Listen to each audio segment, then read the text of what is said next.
Čau! Te Jānis Šiliņš. Iespējams, nekad mani neesi redzējis, bet tas ir normāli. Pēdējos pāris gadus esmu strādājis pie komunistu režīma Latvijā 1919. gadā pētniecības. Savas aptuveni 6 gados uzkrātās zināšanas esmu apkopojis vienā 200 lapaspušu grāmatā. Es neko vairs nevēlos no cilvēkiem slēpt. Izlasot šo grāmatu, tu uzzināsi, kāpēc latviešu komunisti negribēja izveidot savu valsti, kādēļ cilvēki tika dalīti kategorijās un dzīvoja badā. Uzzināsi arī par sarkano teroru, jā, to pašu, un kādēļ komunistu režīms sabruka.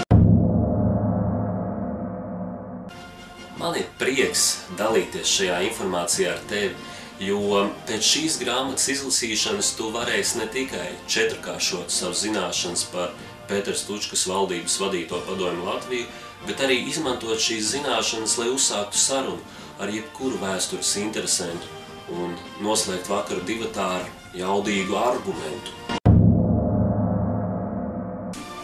Tu jau saprati, ka es tev mēģinu pārdot savu grāmatu. Viss ir tavās rokās. Esmu pārliecināts, ka mana grāmata tev patiks labāk nekā apšaubāmi iepazīšanās semināri. Pirms mēs virzamies tālāk, tev jāsaprot, ka es nevaru palīdzēt visiem. Es varu palīdzēt tikai tiem, kas prot lasīt. Bet ja tu to vēl neproti, tu vari izmantot manu grāmatu, lai to iemācītos dzīvajā. Pavisam drīz, jau septembrī klajā nāks mana grāmata Padomju Latvija 1918–1919.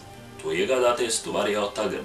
Dodies uz norādīto linku, izvēlies cenu, par kādu tu vēlies iegādāties manu grāmatu, un lasi to pirmais. Čau!